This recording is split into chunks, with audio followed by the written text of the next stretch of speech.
Welcome to news twilight with me Avinash Janagama. బులెటిన్లో ముందుగా headlines. కూటమి ప్రభుత్వంతో మూడింతల ప్రగతి, ఏపీ అభివృద్ధికి కట్టుబడి ఉన్నామన్న అమిత్ షా.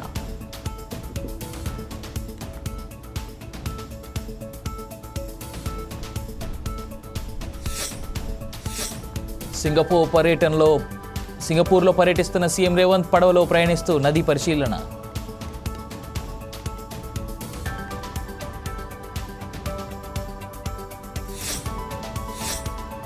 ఇంటి పైకప్పుపై పడిన శాటిలైట్, కర్ణాటకలోని బీదర్ జిల్లాలో ఘటన.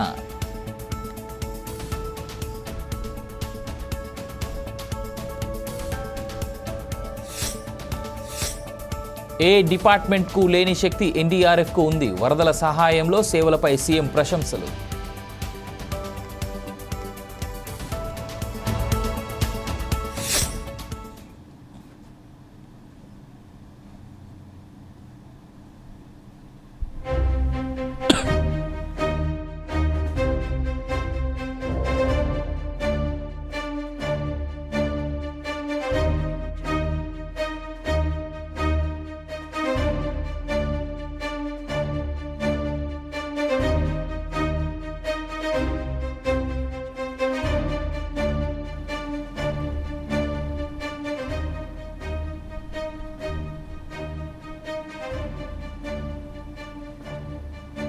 సింగపూర్లో తెలంగాణ ముఖ్యమంత్రి రేవంత్ రెడ్డి పర్యటన కొనసాగుతోంది. పర్యటనలో భాగంగా యనా నదిలో పడవ ప్రయాణం చేశారు. ఫెర్రీలో ప్రయాణిస్తూ నది పునరుజ్జీవం, నీటి నిర్వహణపై సింగపూర్ అనుసరించిన విధానాలను సీఎం పరిశీలించారు. నూతన ఆధునిక భవనాలు నిర్మించేటప్పుడు చారిత్రక భవనాలను పరిరక్షించిన పద్ధతులు అడిగి తెలుసుకున్నారు.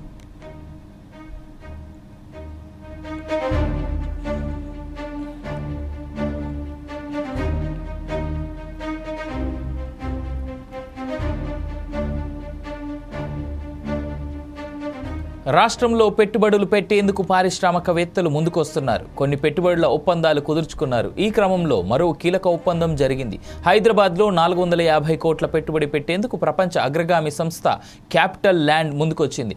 1 మిలియన్ చదరపు అడుగుల విస్తీర్ణంలో అత్యాధునిక ఐటీ పార్క్ ఏర్పాటు చేయనున్నట్లుగా ప్రకటించింది.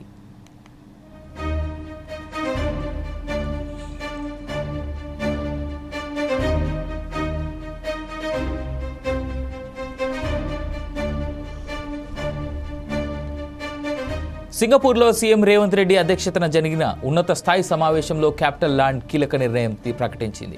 ప్రీమియం సౌకర్యాలను కోరుకునే బ్లూ చిప్ కంపెనీలు, గ్లోబల్ కేపబిలిటీ సెంటర్ల నుంచి పెరుగుతున్న డిమాండ్ను కొత్త ప్రాజెక్ట్ తీసుకొచ్చింది. క్యాపిటల్ ల్యాండ్ కొత్త ప్రాజెక్ట్ హైదరాబాద్ అభివృద్ధికి మరింత దోహదపడుతుందని ప్రభుత్వ వర్గాలు అంటున్నాయి. క్యాపిటల్ ల్యాండ్ నిర్ణయాన్ని సీఎం రేవంత్ రెడ్డి స్వాగతించారు.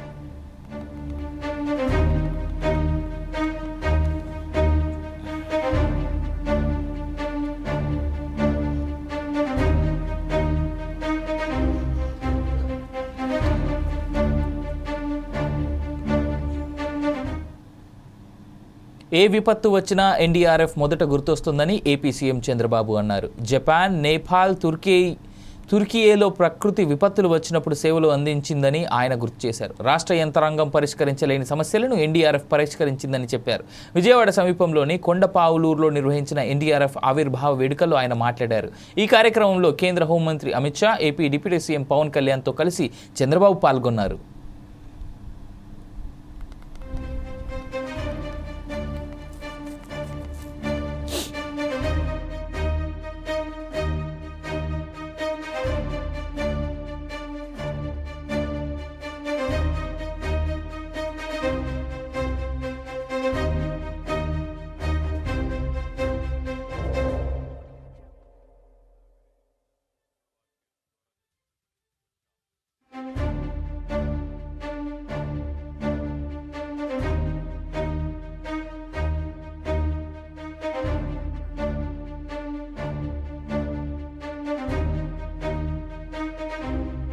ఎన్డీఆర్ఎఫ్ ఉంది. ఆనాడు ఎన్డీఆర్ఎఫ్ పెట్టాలని బైఫర్కేషన్ లో పెట్టడం, దాన్ని ఫాలో అప్ చేసినప్పుడు 2014లో ఎన్డీఏ ప్రభుత్వం ఆనాటి మంత్రి హోమ్ మినిస్టర్ అయినటువంటి రాజ్నాథ్ సింగ్ గారి చేతుల మీదుగా ఫౌండేషన్ తీసుకున్నాం. అదే మరి national institute of disaster management campus కి అయితే 2018 అప్పటి ఉపరాష్ట్రపతి వెంకయ్య నాయుడు గారి చేతుల మీదుగా శంకుస్థాపన చేసుకున్నాం. ఈ రెంట్ కూడా దగ్గర మనం చూస్తే 50 ఎకరాల భూమి ఇచ్చాం.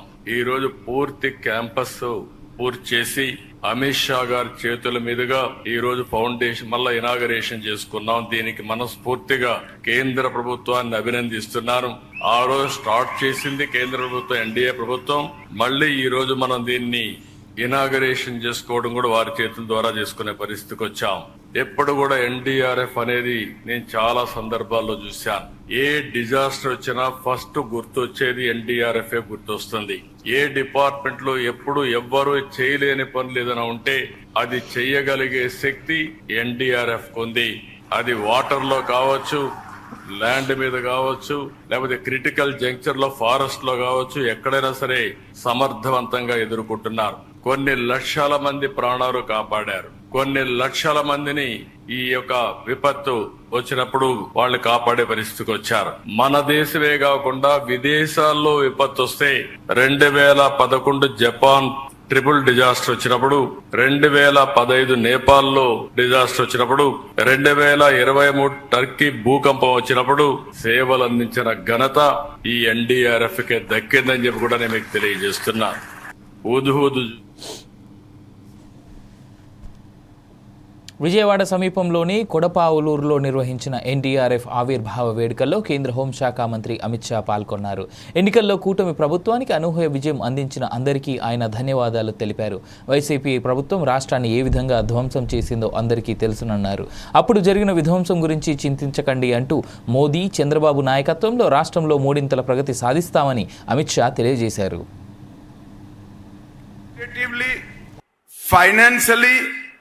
और डेवलपमेंट के रोड मैप की दृष्टि से आंध्र को दिन दूनी रात चौगुनी स्पीड से सेट करते जा रहे हैं। और दूसरी ओर 6 माह में नरेंद्र मोदी जी ने 3 लाख करोड़ से ज्यादा का इन्वेस्टमेंट और मदद आंध्र प्रदेश के लिए भेजी है. అటు పరిపాలన దక్షత, అదేవిధంగా ఆర్థిక పరంగా కూడా ఆంధ్ర రాష్ట్రాన్ని ముందుకు తీసుకువెళ్లేటువంటి సామర్థ్యం ఉన్నటువంటి ముఖ్యమంత్రి చంద్రబాబు నాయుడు గారు ఇక్కడ ఉన్నారు. వారు రేయింబవళ్లు కూడా ఏ విధంగా ఆంధ్ర రాష్ట్రాన్ని గాడిలో పెట్టాలి అనేటువంటి అంశం మీద వారు దృష్టి కేంద్రీకరించడం జరిగింది. కర్ణాటకలోని బీదర్ జిల్లా జలసంగి గ్రామంలో తెల్లవారుజామున ఒక ఇంటి పైకప్పుపై భారీ శాటిలైట్ పేలోడ్ బెలూన్ పడింది. ఈ సంఘటనకు సంబంధించిన భారీ శబ్దం వినిపించడంతో స్థానికులు తీవ్ర భయాందోళనకు గురయ్యారు. అందులో ఉన్న లెటర్ ద్వారా ఆ బెలూన్ను Tata institute of fundamental research Hyderabad నింగిలోకి వదిలినట్టు పోలీసులు గుర్తించారు.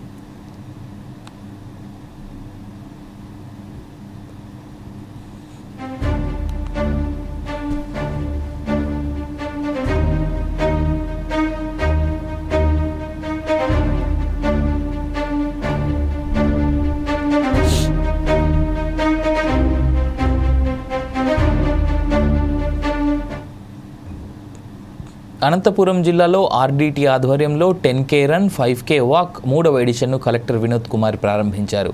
ఈ కార్యక్రమం జిల్లా కలెక్టరేట్ కార్యాలయం నుంచి ప్రారంభమై ఆర్డీటీ కార్యాలయం వరకు సాగింది.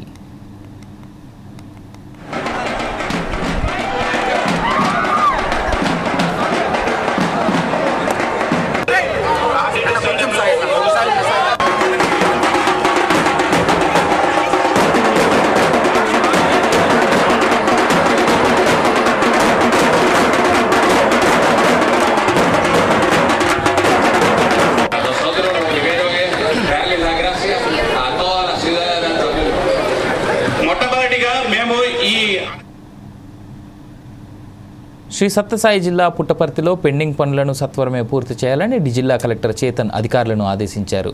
కలెక్టరేట్లోని మినీ కాన్ఫరెన్స్ హాల్లో ఆయా శాఖల అధికారులతో కలెక్టర్ సమావేశం నిర్వహించారు.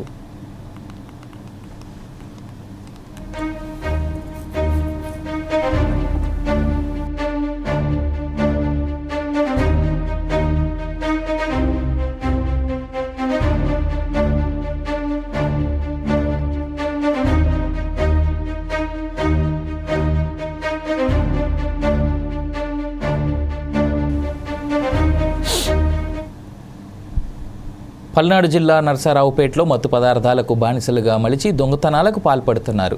ఈ వ్యవహారంలోని నిందితులు షేక్ షారూక్, ఫారూక్లను పోలీసులు అదుపులోకి తీసుకున్నారు. తమకు మత్తు మందు ఇచ్చి దొంగతనాలు చేయాలని బెదిరిస్తున్నారని బాధితులు జిల్లా ఎస్పీ శ్రీనివాసరావుకు ఫిర్యాదు చేశారు. దీంతో దొంగతనాల వ్యవహారం వెలుగులోకి వచ్చింది.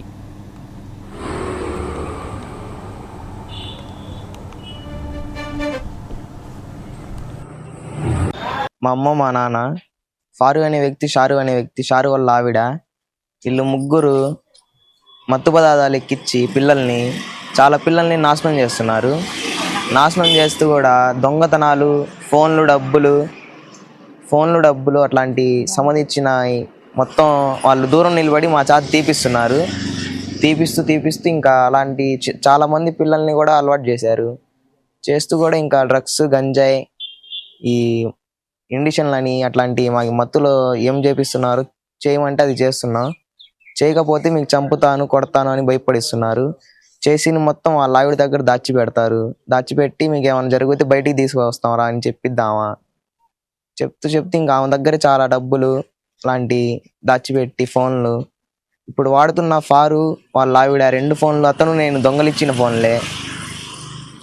అలాగే చాలా మంది పిల్లలు కూడా జీవితాలను నాశనం చేపిస్తున్నాడు. మా అబ్బాయి చేత షారూక్, ఫారూక్ అనే 2 వ్యక్తులు మా అబ్బాయికి దొంగతనాలు, గంజాయి, డ్రగ్స్ మొత్తం అమ్మిస్తున్నారు సార్.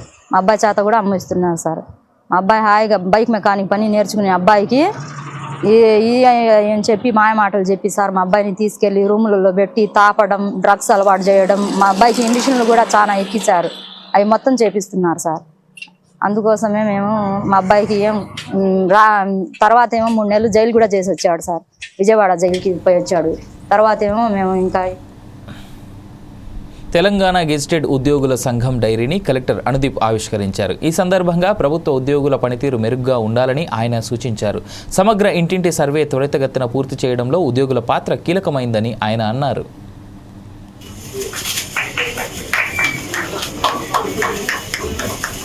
ప్రభుత్వం ఏది తలపెట్టినా కానీ అది సక్సెస్ఫుల్ గా తీసుకెళ్లాలంటే అది ప్రభుత్వ ఉద్యోగితోనే అది సాధ్యం. ప్రభుత్వ ఉద్యోగులు ప్రభుత్వం ఇచ్చినటువంటి సలహాలు, సూచనలు, ఆదేశాలు అవన్నీ తీసుకొని వాటిని ముందుకు తీసుకెళ్ళినప్పుడే ప్రభుత్వానికి మంచి పేరు, ప్రజల్లోకి ప్రభుత్వం పనిచేస్తున్నాననే ఒక భావన కల్పించడానికి మన ఉద్యోగుల యొక్క పాత్ర ఎంతో కీలకమైనది. ఉద్యోగులు లేకపోతే ప్రభుత్వ పాలసీలు అవి మనం ముందుకు తీసుకెళ్ళాలి. అటువంటి ముఖ్యమైన పాత్ర పోషిస్తున్నటువంటి ప్రతి ఒక్కరు, ఇది ఒక డిపార్ట్మెంట్ అని కాదు, ప్రతి ఒక్క డిపార్ట్మెంట్, గవర్నమెంట్ అన్నప్పుడు అన్ని డిపార్ట్మెంట్లు కీలకమే. ప్రతి ఒక్క వారి యొక్క బాధ్యత వారు సక్రమంగా నిర్వహించినప్పుడే ప్రభుత్వానికి మంచి పేరు అనేది వస్తుంది. మన తెలంగాణలో మనం ఇందాక చూస్తాము, సర్వేలు కానివ్వండి, మనం చేసినటువంటి కార్యక్రమాలు కానివ్వండి, ఒక సింపుల్ కులగణన సర్వే మనం చేసినట్లయితే బీహార్లో 6-7 నెలలు తీసుకున్నారు. మన దగ్గర మన ఉద్యోగులు, మన అడ్మినిస్ట్రేటివ్ కేపబిలిటీ ఏంటంటే ఒక 45 days లో స్టార్ట్ అయిన ఒక స్మూత్, ఎటువంటి ఇబ్బందులు లేకుండా చేసి కంప్లీట్ చేసుకొని ప్రభుత్వానికి నివేదికలు అందించినాము. అది రిపోర్ట్ కూడా తయారవుతుంది. సో వితిన్ 2 months ఫస్ట్ మేము కాన్సెప్చువలైజ్ చేసుకున్నప్పుడు ఈ సర్వే 3 నెలలు అవుతుందా, 4 నెలలు అవుతుందా, వేరే రాష్ట్రాల్లో మనం స్టడీ చేసినప్పుడు వాళ్ళు 6 నెలలని, 8 నెలలని, అట్లా ఎన్నో సమస్యలు వారి అనుభవం మా ముందు ఉంచినప్పుడు మన దగ్గర కూడా అట్లా అవుతుందేమో అని అనుకున్నాం. కానీ మన తెలంగాణలో మన ఉద్యోగులు అడ్మినిస్ట్రేటివ్ కేపబిలిటీ అనుకోవచ్చు, వారి యొక్క నైపుణ్యం అనుకోవచ్చు, వితిన్ less than 2 months లో దాదాపు రాష్ట్రం మొత్తం కూడా కవర్ చేసి మనం చేసినాం. కానీ ప్రతి ఒక్కరు కూడా. సూర్యాపేట జిల్లాలోని జాన్ పహాడ్ సైదులు బాబా దర్గా ఉర్సు ఉత్సవాల ఏర్పాట్లను మంత్రి ఉత్తమ్ కుమార్ రెడ్డి పరిశీలించారు. అనంతరం వక్ఫ్ బోర్డు చైర్మన్ సయ్యద్ అజ్మతుల్లా హుస్సేనితో కలిసి మంత్రి ప్రత్యేక ప్రార్థనలు చేశారు. సర్వమత సమ్మేళనానికి ప్రతీకగా నిలిచిన జాన్ పహాడ్ దర్గా అంటే ఆయనకు ప్రత్యేక అభిమానమని చెప్పారు. ఈ నెల 23, 24, 25 తేదీల్లో ఉర్సు ఉత్సవాలను నిర్వహిస్తున్నారు.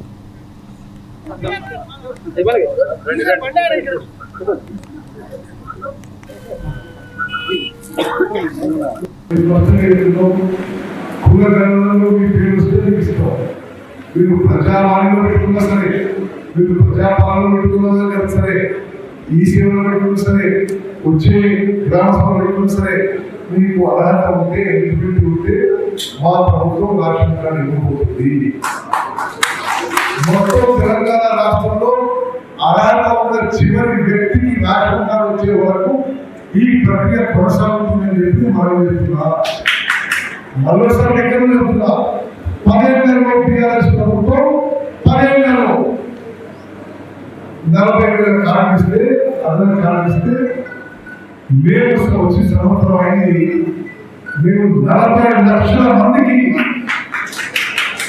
ఈ కార్డు బెనిఫిట్ చేయడం ముందుకుపోతున్నాము. అదేవిధంగా గతంలో దొడ్డు బియ్యం 50% వేస్టేజ్ నుంచి ఇల్లీగల్ పీడిఎస్ వ్యాపారానికి వాళ్ళు దూరపడితే ఒక విప్లవాత్మక, ఒక చారిత్రాత్మక నిర్ణయం తీసుకొని ముఖ్యమంత్రి రేవంత్ రెడ్డి గారు, ఉప ముఖ్యమంత్రి బట్టి విక్రమార్క గారు, మా కేబినెట్ మంత్రులందరూ నిర్ణయం తీసుకొని అందరికీ ఉచితంగా మంచి క్వాలిటీ సన్నబియ్యం ఇవ్వబోతున్నాము. ఈ ration card social economic survey ద్వారా, పునర్జనం ద్వారా, ప్రజాపాలనలో వచ్చిన అప్లికేషన్స్, ప్రజాపాలనలో వచ్చిన అప్లికేషన్స్, ఈ సేవలో వచ్చిన అప్లికేషన్స్ అందరికీ, అందరిలో అన్ని లిస్టులలో అర్హత ఉన్న వాళ్ళకి మేము రేషన్ కార్డు ఇవ్వబోతున్నాము. పాత రేషన్ కార్డులో అదనంగా కుటుంబ సభ్యులు చేర్చుకుంటున్నాము. అదేవిధంగా ఎవరన్నా ఈ లిస్టులో మిస్ అయిపోతే మళ్ళీ గ్రామ సభలో అప్లికేషన్ పెట్టుకుని మీకు అంటే ఎవరు ఆందోళన చెందిన అవసరం లేదు. ఇదేదో ప్రతిపక్షాల ఒక మచిలీపట్నం మున్సిపల్ కార్యాలయం వద్ద చిరు వ్యాపారులను మున్సిపల్ అధికారులు ఖాళీ చేయించేందుకు యత్నించారు. ఈ క్రమంలో అధికారులను పలువురు వైసీపీ నేతలు అడ్డుకున్నారు. దీంతో అక్కడ ఉద్రిక్తత వాతావరణం నెలకొంది. అధికారులను నేతలు నిలదీయడంతో కాసేపటికే వెనుదిరిగి వెళ్లిపోయారు.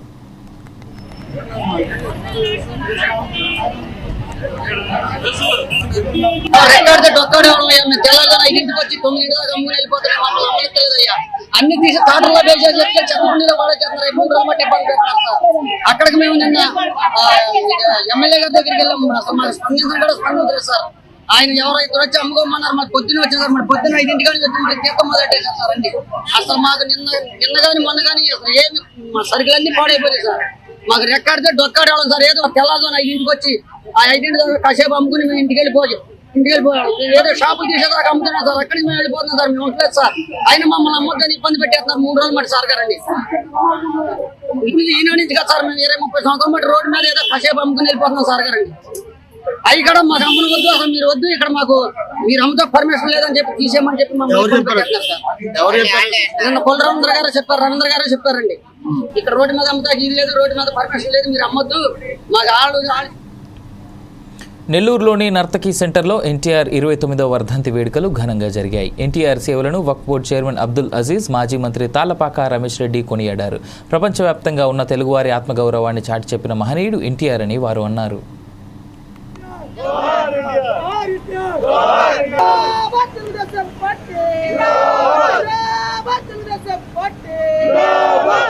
మా దైవం ఎన్టీఆర్ 29వ వర్ధంతి సందర్భంగా ఘన నివాళులు అర్పించాం. ముఖ్య అతిథులుగా మన మాజీ మేయరు, ప్రస్తుతం వక్ఫ్ బోర్డు చైర్మన్, స్టేట్ వక్ఫ్ బోర్డు చైర్మన్, జిల్లా పార్టీ అధ్యక్షుడు అజీజ్ గారు, అదేవిధంగా విజయ్ భాస్కర్ రెడ్డి గారు, అదేవిధంగా కార్పొరేటర్లు, తెలుగుదేశం పార్టీ కార్యకర్తలు, అభిమానులు అందరూ కూడా ఘనంగా వచ్చారు. డిప్యూటీ మేయర్ రూప్ కుమార్ యాదవ్ గారు అందరూ వచ్చారు. ఘనంగా నివాళులు అర్పించాం. ఈ సందర్భంగా ప్రత్యేకంగా మీకు తెలియజేసేది, ప్రతి సంవత్సరం చెప్పుకుంటున్నాం ఆయన గొప్పతనం గురించి. ఆయన గొప్పతనం గురించి నేను లేకపోతే ఇంకోరో చెప్తే కాదు, ప్రతి ఒక్కరు తెలిసిన విషయమే. ప్రపంచంలోనే ఇటు సినీ రంగంలో కానీ ఇటు రాజకీయ రంగంలో కానీ చరిత్ర సృష్టించిన వ్యక్తి ఎవరంటే ఒక ఎన్టీఆర్. సినీ రంగంలో ఏ నటుడు పోషించిన పాత్రలు ఆయన పోషించాడు. పౌరాణికలో కానీ, జానపదలో కానీ, సాంఘికంలో కానీ, చారిత్రాత్మకంగా కానీ ఇతరత్ర ఎన్నో రకాల పాత్ర నిజామాబాద్ జిల్లాకు పసుపు బోర్డు రావడం అభినందనీయమని ఎమ్మెల్సీ కవిత అన్నారు. విదేశీ దిగుమతులను తగ్గిస్తేనే రైతులకు మేలు జరుగుతుందని తెలిపారు. గత 10 ఏళ్లలో దిగుమతులు రెట్టింపు అయ్యాయని చెప్పారు. కేంద్రం వెంటనే స్పందించి నియంత్రించాలని కోరారు కవిత.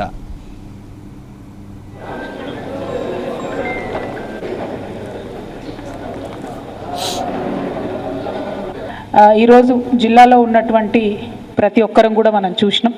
సంక్రాంతి సందర్భంగా చాలా మంచి పని చేస్తున్నామని చెప్పి ఒక అనౌన్స్మెంట్ చేసి మన ఎంపీ గారు ధర్మపురి అరవింద్ గారు, పీయూష్ గోయల్ గారు, అట్లానే బండి సంజయ్ గారు, మరి ఇక్కడ జిల్లాలో ఉన్నటువంటి 2 బీజేపీ ఎమ్మెల్యేలు అందరూ కూడా కలిసి సంక్రాంతి రోజు పసుపు బోర్డు ప్రకటించడం జరుగుతూ ఉన్నది.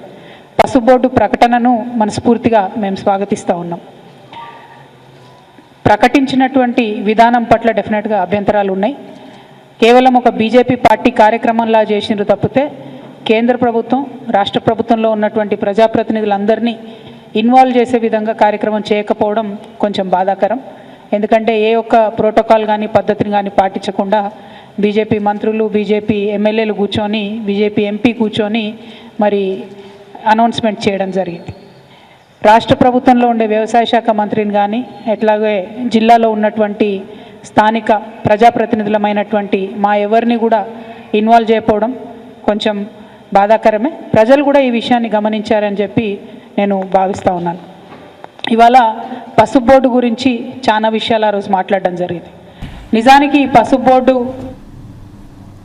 మహాకవి వేమన 374వ జయంతి వేడుకలను కాంగ్రెస్ నేతలు వేంపల్లిలో ఘనంగా నిర్వహించారు. ఈ కార్యక్రమంలో ఏపీసీసీ అధికార ప్రతినిధి తులసిరెడ్డి పాల్గొన్నారు. వేమన విశ్వకవి అని ఆయన కొనియాడారు.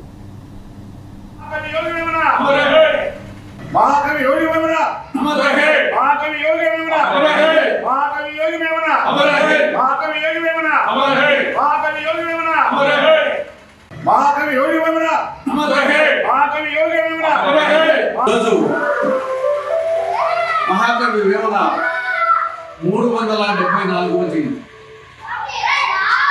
వేమన గారు మహాకవి, మహాయోగి, గొప్ప సంఘ సంస్కరణ. ఆయన కేవలం తెలుగు కవి మాత్రమే కాదు, భారతీయ కవి, విశ్వకవి, ప్రపంచ కవి. ఆయన పద్యాలు సార్వజనీనం, సార్వకాలీనం, సార్వప్రాంతీయం. అన్ని కాలాలకు, అన్ని ప్రాంతాలకు, అన్ని వర్గాల ప్రజలకు అన్వయించే పద్యాలు వేమన పద్యాలు. మూఢాచారాలు, మూఢనమ్మకాలు, అకృత్యాలు, అన్యాయాలు, అరాచకాలు, డాబు దర్పాల మీద తన కవితా ఖడ్గంచే చీల్చి చెండాడిన కవిత ఖడ్గతిక్కన మహాకవి వేమన. ఆయన పద్యాలు, ఆయన అచ్చమైన తెలుగు సహజ చాటు కవి. ఆయన ఒక్కొక్క పద్యం ఒక్కొక్క బ్రహ్మాస్త్రం. పశ్చిమ గోదావరి జిల్లా భీమవరంలో ఉప్పలపాటి వెంకటకృష్ణంరాజు మెమోరియల్ ఆధ్వర్యంలో ఉచిత మెగా షుగర్ వైద్య శిబిరాన్ని నిర్వహించారు. ఈ నెల 20వ తేదీన కార్యక్రమం జరగనుంది. ఈ శిబిరాన్ని విజయవంతం చేయాలని ఉప్పలపాటి శ్యామలాదేవి కోరారు. అయితే బాగుంటుంది, ఎందుకంటే అంతకుముందు కృష్ణరాజు గారు కూడా ఇక్కడ నిర్వహించారు. మనం 7 సెగ్మెంట్లో కూడా పెట్టాం. మీ అందరికీ తెలుసు, హెల్త్ క్యాంప్ చాలా బాగా సక్సెస్ అయింది. అనగానే నరసింహరాజు గారు తప్పకుండా అమ్మా, నేను మండే వాళ్ళకి పాపం కష్టం, సాటర్డే సండే అయితే హాలిడే, కానీ మండే ఒక్కరోజు కూడా నేను మేనేజ్ చేసుకుంటాను, నేను తప్పకుండా కూడా మీకు నేనే దగ్గరుండి చూసుకుంటానని చెప్పి వారు చెప్పడం వల్ల మనం ఇక్కడ ఇది నిర్వహించడం జరిగింది. అలా మా నరసింహరాజు గారు, మా కనకరాజు సూరి గారు, బాబు, మా డాక్టర్ గారు, అందరు సహకారం. మెయిన్ ఆయన అంతా చూసుకుంటారు. రామకృష్ణరాజు గారు, మీకు ఎందుకమ్మా కృష్ణరాజు గారు అని చెప్పేయండి, మేమే చూసుకుంటామని.